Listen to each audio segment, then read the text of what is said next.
Okay, this is not the nicest thing to wake up to. I have shoveled 3 times already. A couple of little kids having lots and lots of fun. We're not going to go for a walk. Mommy just has to go and get something. You can't even walk, Bumby. Jeez.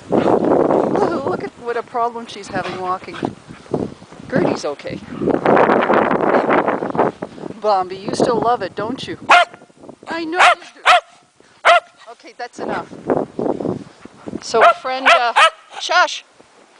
A friend emailed me and said, doesn't look like you have too much snow up there. Duh, now it does. Look at that, winter wonderland. Oh, goodness gracious. It is beautiful, but the snowplow hasn't come yet. And so it's treacherous. Thank goodness, right in the middle of the snowstorm, I got my groceries, and